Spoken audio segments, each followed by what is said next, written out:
السلام علیکم ورحمۃ اللہ وبرکاتہ۔ بسم اللہ الرحمن الرحیم۔ بنی ہاشم میں ایک مشرک شخص رکانہ نامی بڑا زبردست دلیر پہلوان تھا۔ اس کا ریکارڈ تھا کہ اسے کسی نے نہ گرایا تھا۔ وہ ایک جنگل میں جسے اعظم کہتے تھے رہا کرتا تھا، بکریاں چراتا تھا اور بڑا مالدار تھا۔ ایک دن حضور صلی اللہ علیہ وآلہ وسلم اکیلے ہی اس طرف جا نکلے۔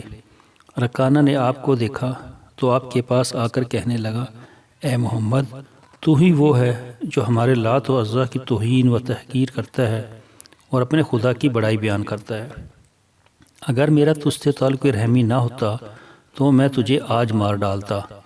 آ میرے ساتھ کشتی کر۔ تو اپنے خدا کو پکار اور میں اپنے لات و عزا کو پکارتا ہوں، دیکھیں تو تمہارے خدا میں کتنی طاقت ہے۔ حضور صلی اللہ علیہ وآلہ وسلم نے فرمایا، رکانہ اگر کشتی ہی کرنی ہے تو چل، پھر میں تیار ہوں۔ رکانہ یہ جواب سن کر اول تو حیران ہوا اور پھر بڑے غرور کے ساتھ مقابلے میں کھڑا ہو گیا۔ حضور صلی اللہ علیہ وآلہ وسلم نے اسے پہلی ہی جھپٹ میں گرا لیا اور اس کے سینے پر بیٹھ گئے۔ رکانہ عمر میں پہلی دفعہ گر کر شرمندہ بھی ہوا اور حیران بھی، اور بولا، اے محمد، میرے سینے سے اٹھ کھڑا ہو، میرے لات و عزا نے میری طرف دھیان نہیں کیا۔ ایک دفعہ اور موقع دو اور آؤ دوسری مرتبہ کشتی لڑیں۔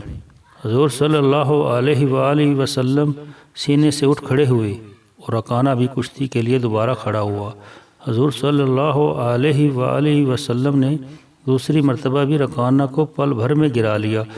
رکانہ نے کہا، اے محمد، معلوم ہوتا ہے آج میرا لات و عزا مجھ سے ناراض ہے اور تمہارا خدا تمہاری مدد کر رہا ہے۔ خیر، ایک دفعہ اور آؤ، اس دفعہ لات و عزا ضرور مدد کریں گے۔ حضور صلی اللہ علیہ وآلہ وسلم نے تیسری مرتبہ کی بھی کشتی منظور فرمائی اور تیسری مرتبہ بھی حضور صلی اللہ علیہ وآلہ وسلم نے اسے پچھاڑ دیا۔ اب تو رکانہ بڑا ہی شرمندہ ہوا اور بولا، اے محمد، میری ان بکریوں میں سے جتنی چاہو بکریاں لے لو۔ حضور صلی اللہ علیہ وآلہ وسلم نے فرمایا، رکانہ، مجھے تیرے مال کی ضرورت نہیں، ہاں مسلمان ہو جاؤ تاکہ جہنم سے بچ جاؤ۔ وہ بولا، اے محمد، مسلمان تو ہو جاؤں، مگر میرا نفس چچکتا ہے کہ مدینہ اور نواح کی عورتیں اور بچے کیا کہیں گے کہ اتنے بڑے پہلوان نے شکست کھائی اور مسلمان ہو گیا۔ حضور صلی اللہ علیہ وآلہ وسلم نے فرمایا، تیرا مال تجھی کو مبارک، اور پھر واپس تشریف لے آئے۔ ادھر حضرت ابو بکر اور حضرت عمر رضی اللہ عنہ آپ کی تلاش میں تھے، اور یہ معلوم کر کے کہ حضور وادی اعظم کی طرف تشریف لے گئے ہیں کہ اس طرف رکانہ پہلوان رہتا ہے، مبادا حضور کو نقصان دے۔ حضور صلی اللہ علیہ وآلہ وسلم کو واپس تشریف لاتے دیکھ کر دونوں حضور صلی اللہ علیہ وآلہ وسلم کی خدمت میں حاضر ہوئے اور عرض کیا، یا رسول اللہ، آپ ادھر اکیلے کیوں تشریف لے گئے تھے جبکہ اس طرف رکانہ پہلوان جو بڑا زور آور اور دشمن اسلام رہتا ہے؟